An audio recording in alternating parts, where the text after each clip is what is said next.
अगर धर्म की बात हो ही रही है, बड़ी अच्छी बात आपने कही कि हमें अपने धर्म का पालन करना चाहिए, लेकिन हमने देखा है कि हमारे धर्म का ही कुछ लोग बहुत बुरी तरह मजाक उड़ाते हैं। क्योंकि गुरुजी हमने देखा कि बहुत सारे ऐसे लोग हैं, अभी सोशल मीडिया का ज़माना है तो बहुत सारे रील्स आती रहती हैं। कुछ लोग हैं, कुछ महिलाएं हैं जो मंदिर में जाकर गाना गाना शुरू कर देती हैं, रील्स बनाना शुरू कर देती हैं, जिसे लेकर बड़ा मजाक उड़ाया जाता है हमारे धर्म का कि क्या आपका धर्म ये कहता है कि आप शिवलिंग के पास जाकर आप वहाँ पर नाचिए गाइए और वहाँ पर जाकर रील्स बनाइए। तो क्या आपको नहीं लगता कि हमारे धर्म का मजाक उड़ाया जा रहा है? मुझे लगता है कि धर्म को पहले समझना होगा, धर्म क्या है। धर्म केवल टीका चंदन पूजा पाठ यज्ञ अनुष्ठान या किसी को उपदेश करना धर्म नहीं है। धर्म आपके निष्ठा का नाम है। पति धर्म, पत्नी धर्म, वर्कर का धर्म, कार्यकर्ता का धर्म, राज धर्म, देश धर्म, प्रदेश धर्म, पुत्र का धर्म। जो जिस पद पर है उस व्यवस्था का धर्म का निर्वहन करना, उस व्यवस्था का काम करते रहना सही तरीके से धर्म है। धर्म क्या कहता है कि हम अपना काम निष्ठा से करें।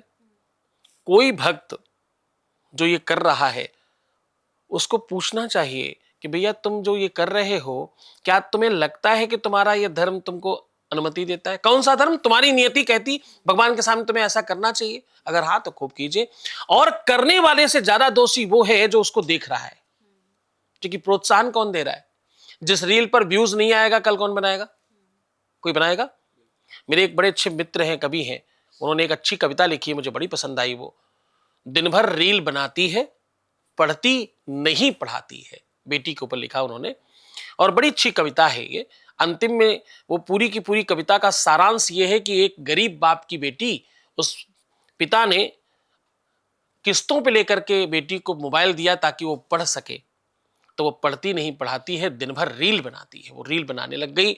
अंत में कोई पंचर वाला लड़का उसको पसंद आया उसी रील को बनाते हुए, और उस रील को देख करके बड़े बड़े बूढ़े लोग आनंद ले रहे हैं, जबकि उनकी पौत्री और उनकी नाती के एज की बिटिया है। चाहे तो वो उसको अनसब्सक्राइब कर सकते हैं, ब्लॉक कर सकते हैं, कमेंट कर सकते हैं, अथवा रोक सकते हैं उसको। लेकिन लोग ये भूल जाते हैं कि आज हम किसी दूसरे की बिटिया और पौत्री पुत्री को देख रहे हैं, कल लोग हमारे यहाँ भी देखेंगे। आपकी बेटी जितनी शरीफ दिख रही है वो होगी कि नहीं ये दूसरों से पूछो, तुमको थोड़ी पता है। जैसे दूसरों वालों को तुमको पता है, वैसे तुम्हारे वाले को दूसरे को पता है। तो कुछ भी सुधारने के लिए हमको भी सुधरना होगा। उस कविता का अंत का सारांश ये है कि वो बेटी गलत व्यक्ति से विवाह कर लेती है और अंत में जाकर नहर के किनारे एक बक्से में कटी पड़ी मिलती है। तो पिता अपनी बेटी के 100 के बाद भी कुछ और तो नहीं कर रहा, पर अभी भी उस मोबाइल की किस्त चुका रहा है। उसका सारांश मुझे बहुत पसंद आया कि आज हर घर घर में ये हो रहा है। रील का प्रभाव क्या है? बननी चाहिए कि नहीं बननी चाहिए? बिल्कुल बननी चाहिए। अगर कोई कंस्ट्रक्टिव काम कर रहे हो 100% होना चाहिए। पर इसका प्रभाव क्या है? इसका बड़ा प्रभाव वो है कि आप वो इनहेल कर रहे हो जो तुम्हारे जीवन को बर्बाद कर रहा है। पहला, आज ही आप सब अपने अपने मोबाइल में स्क्रीन टाइम चेक करना, तो आपको पता चलेगा जितनी देर तुम काम करते हो उससे कहीं ज्यादा टाइम तुम रील्स देखकर अपना टाइम बर्बाद कर रहे हो। तो बच्चों, तुम्हारे जीवन में जितना भी समय है उसको रील देखकर बर्बाद करोगे, अमीर कौन बनेगा? तुम तो गरीब ही रह जाओगे। तुम तो रील देख रहे हो, रील देखने के पैसे तो मिलते नहीं। सही बात। देखने जिसको तुम देख रहे हो उसको भले थोड़े पैसे मिल रहे हो, तुमको तो नहीं मिल रहे। तो तुम गरीब रह जाओगे अगर तुम रील देख रहे हो, क्योंकि कोई भी व्यक्ति आजकल 2-4 घंटे से कम रील नहीं देखता।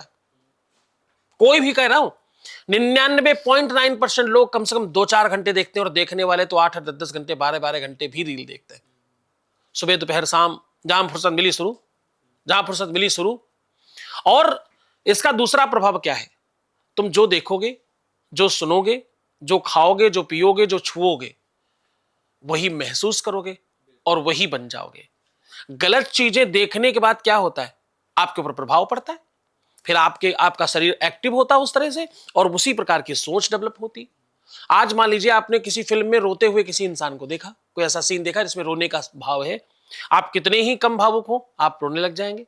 जबकि आपको पता है नौटंकी चल रही है, आपको मालूम है कि ये नाटक चल रहा है, फिर भी आप रो देंगे। तो इसका मतलब क्या है? इसका मतलब जो तुम देखते हो उसका सीधा प्रभाव आप पर पड़ता है।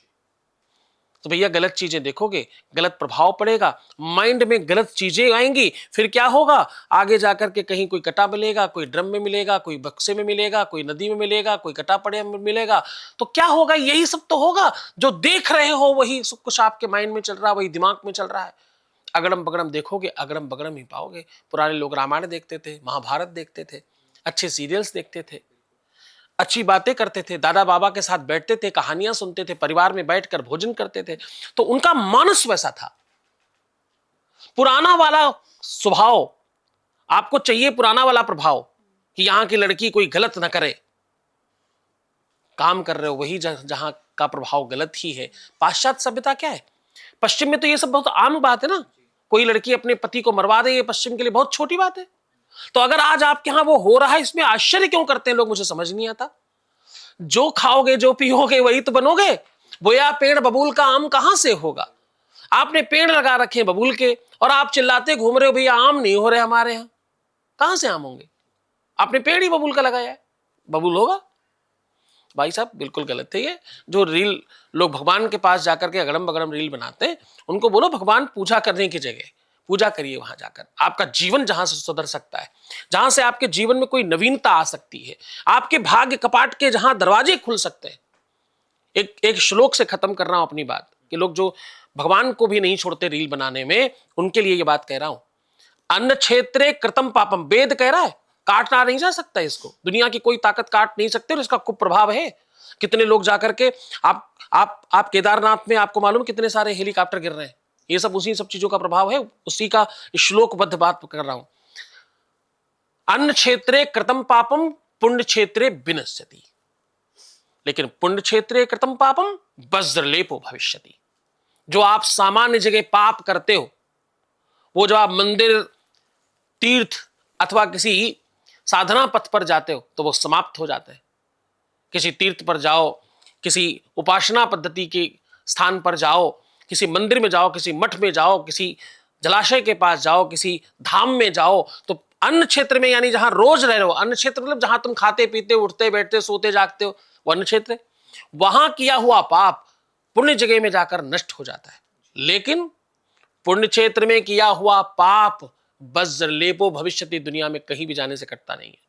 तो कम से कम वहां मत करना, क्योंकि वहां जाने से सब समाप्त हो जाएगा और बहुत नुकसान होगा।